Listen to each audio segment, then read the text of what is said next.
Hey everyone, Jeannie here. I'm going to tell you a story today.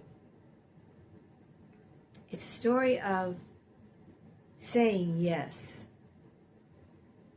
Saying yes when you really kind of feel, maybe not deep down, but it's a habit of saying no. Like, I don't want to do that. I can't do that. I've never done that. I'll certainly fail at that, so I must say no. So this is a story about saying yes. Okay, when I was, I'm gonna try to do this without going off on all kinds of rabbit holes, which is sometimes what can happen when you're talking like this. But the story is this: I left my husband, and I needed a job. I had a job as a makeup artist and different things that I did at Macy's. I worked in their salon. Sometimes I worked, over the years. But it was a limit. There was a ceiling. You could only make so much because you got paid by the hour. So how many hours can you work? And then does it pay off? Well, it's a good job for some people, I'm sure, but it was not what I needed at all. So I was looking for a job in the newspapers, and something seems to be flashing on my camera.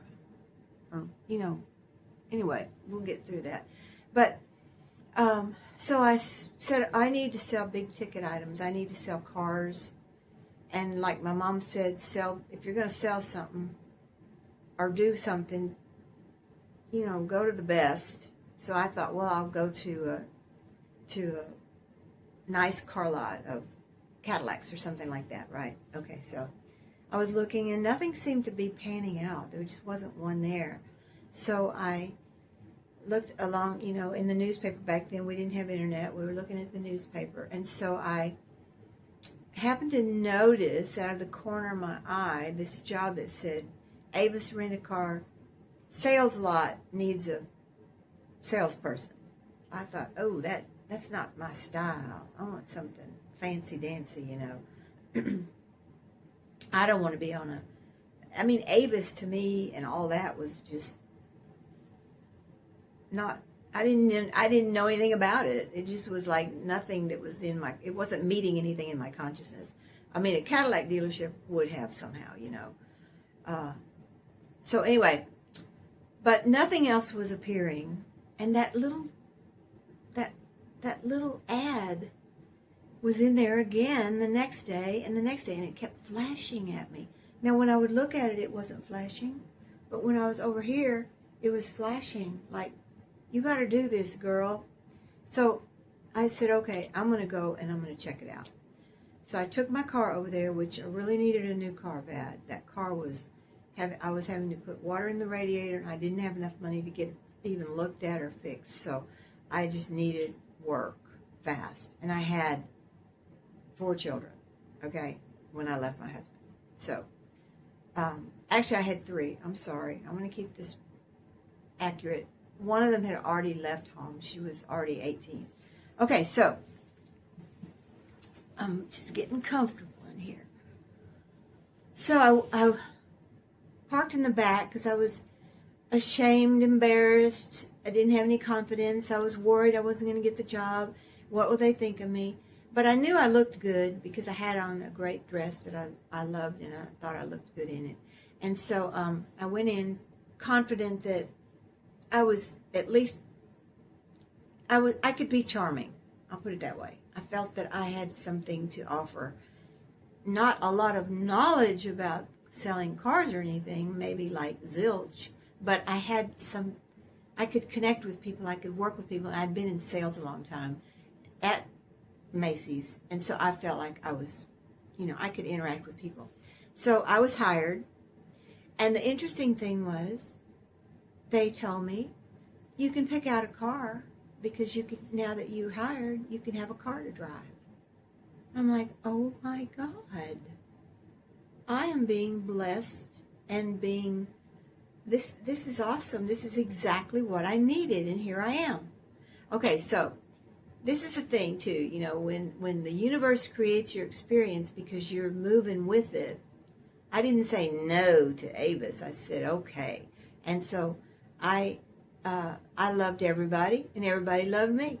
We were great. You know, everything was like real precision, good old clockwork, because I wasn't doing this out of my head. I was letting my heart move with the universal forces that will guide us if we will let it, right? Okay, so anyway, so I worked there for about a month, and I was, you know, I did okay. I wasn't like killing them or anything.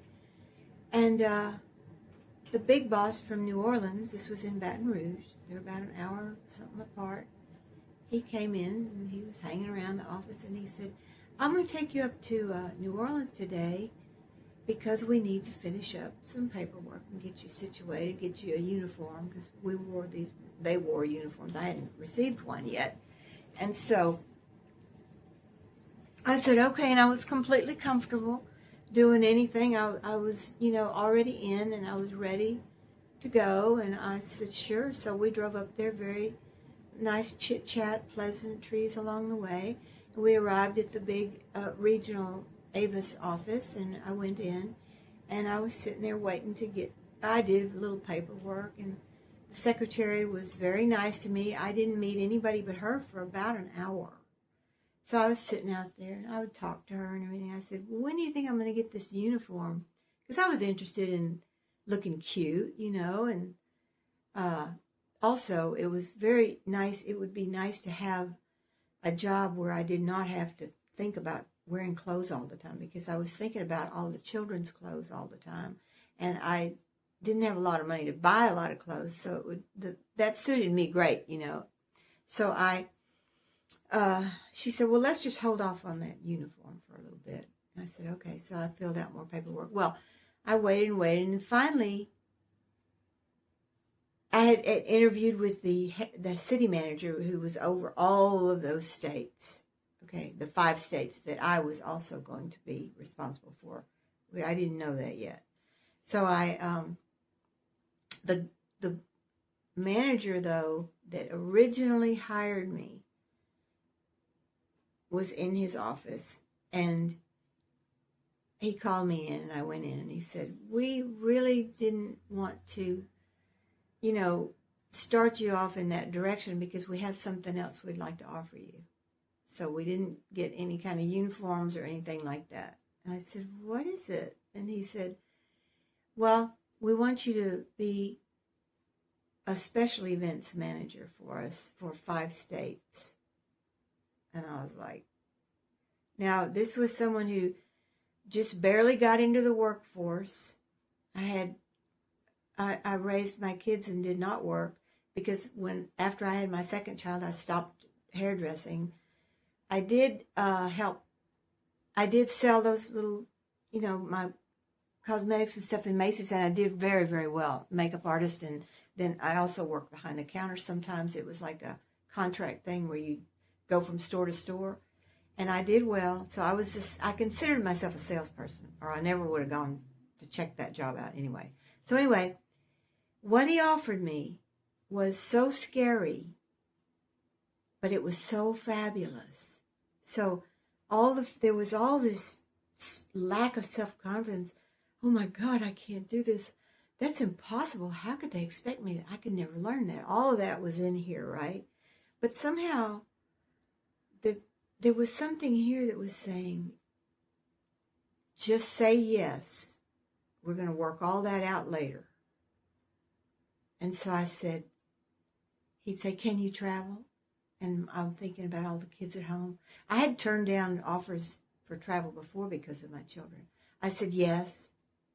And it'll work out, you know. And he said, do you think you could manage this, that, and the other thing? And I'm like, yes, I'll do it. I'll be great. And he said, okay. And then he offered me this salary, which was the biggest salary I'd ever had in my life. And then he offered a commission on top of that. And he said, here's so much a car. And he said, does that sound about right? And I said, no, I think I'd like a little bit more than that per car. And I doubled it. And he said, okay. So what was going on? You know? So anyway, we went back let's see, I don't know how it happened. It was a blur. Everything started churning very quickly. I had training. We traveled all the different states. I met all the people. I had my brand new car. I had an up model because, now I'm a manager, so I had a higher end model car. And at the time, I chose a Pontiac Bonneville. If you've ever seen them, they were very cute. They were beautiful. To me, I just loved it. And I think the upper echelon got the Cadillacs and stuff. But I was very happy with that. And I could get any convertible or anything I wanted. So that was the job. But now I had to continue saying yes, because on those trips we would drive for hours from one state to another, and I would have a legal pad, and he would be telling me what I had to do to do this job, and it seemed absolutely overwhelming. And yet that I have to say, it was my higher self. That's what it is, which is connected directly to the creator of everything. My higher self would not allow me, or I was listening to it. That's what I got to say, because we have free will. That's the problem here. My higher self was saying, you will be fine.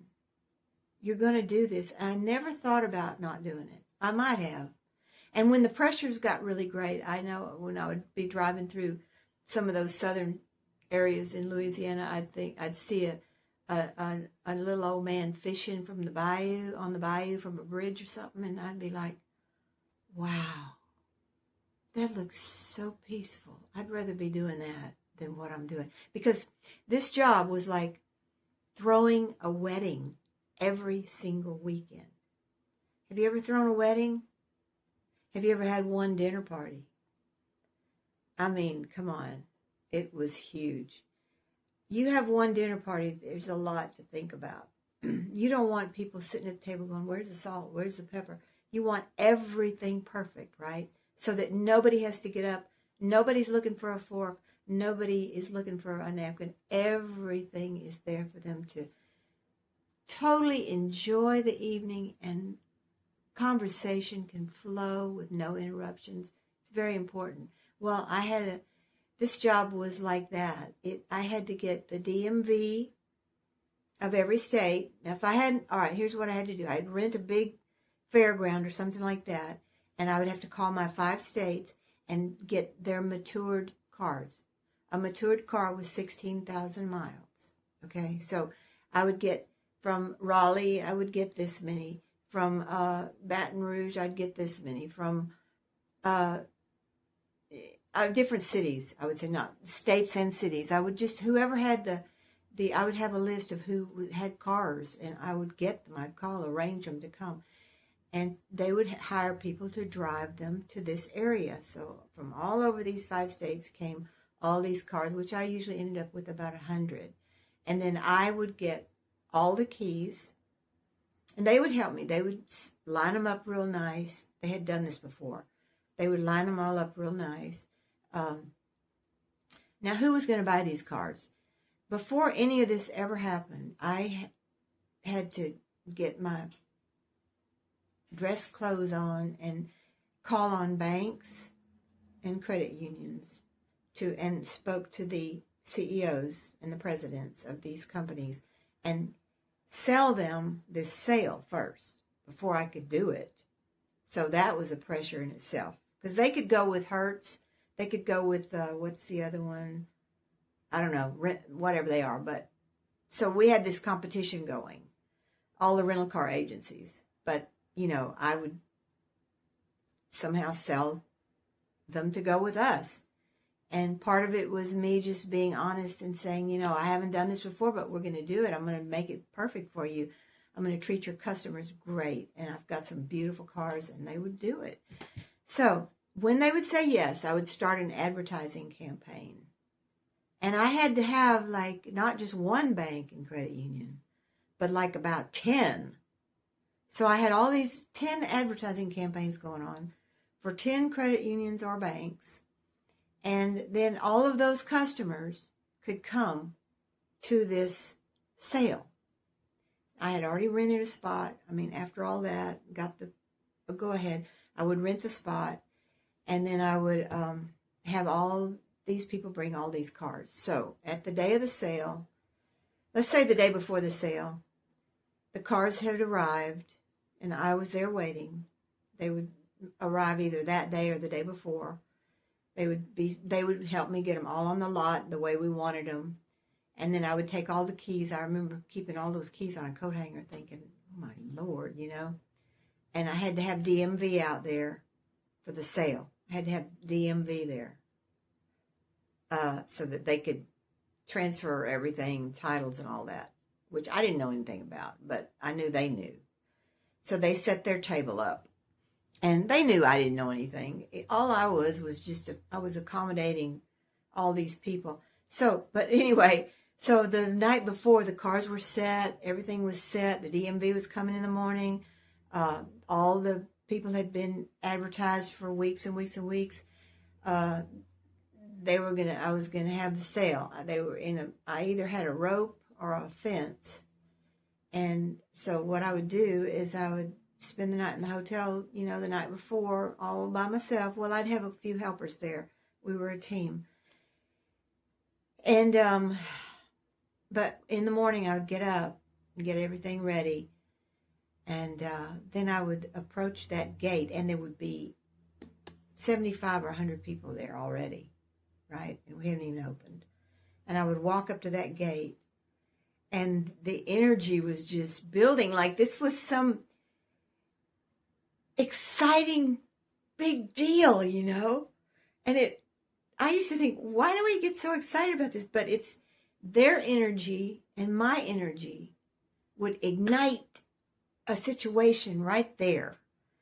And I would open that gate, and those people would run to the cars because they had already planned what car they wanted, because we had a list of them that went out to everybody. And they would run and get in the car, and they would be ready to buy it. Because you're buying a car at a discounted rate, at a low interest rate, which the banks and the credit unions would provide. We discussed all that before we even started the sale. Because if they couldn't do that for the customer, it wouldn't do us any good to have the sale. So all of these logistics were worked out. Well, the first sale I ever had, we sold almost every single car. And my boss came up to me and he said, "How did you do that?" And I said, "Well, I just took one step at a time, you know." And he was the city manager. He was there to watch. He was there the whole time. I didn't even realize it because I was so busy. But anyway, that's what I did for several years. And it was 3 years, and it was a lot of fun. I had always had a new car, always had everything I needed. It was one of those glam jobs where they would call you the night before and say, "Be in Washington, D.C. tomorrow," or "Be in New York tomorrow." And so I would go, and being from the South, I remember one time I went up to New York. It was killer cold.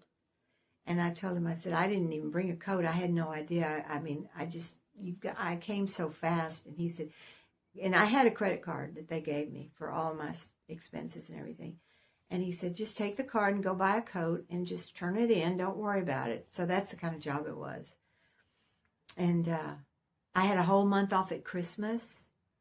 The only thing I had to do in November and December, because the sales happened all the rest of the year, was make beautiful presents for these customers and drive up to the Carolinas and to different territories, and just it was cold and beautiful and relaxed, and all I had to do was deliver my packages. And they were mostly like packages of the gift baskets with lots of food for them to have and share in their offices. So I did all that, and that was mostly in the end of November. And then the December was mostly I was off, and I would just be with my kids, and we could go and ski up in Boone, North Carolina, because I was based in, I was based in New Orleans, but then they transferred me to Atlanta, and so we did the same thing up here, and I had different territory, but it was the same situation. So that's when I took my kids to Boone that Christmas. But all in all, the whole story here is say yes, even though you're terrified, because it's probably going to turn into something really good. And I've always remembered that. So that's all I wanted to say in this video. Listen, I want to ask you this, though. If you like my videos, like and subscribe and share them, because that helps me grow the channel. And I really am anxious to grow it, because now I'm not trying to achieve the impossible or anything like that, but I'm interested in inspiring people, young and old, and mostly seniors, of course, that life is good and we can make the best of it. In the most dire circumstances can be behind us. Even if we're experiencing something like that now, don't go there. Don't listen to how miserable it is. Begin to think high and know that the universe is there to work with you and push you along and help you, even if you don't know. We don't need to know everything. We have access. We have access to experiences, life. We have access to knowledge. We have access to assistance. Take it. Okay, that's all I'm going to say. I'll talk to you in my next video. Thanks for watching. Bye-bye.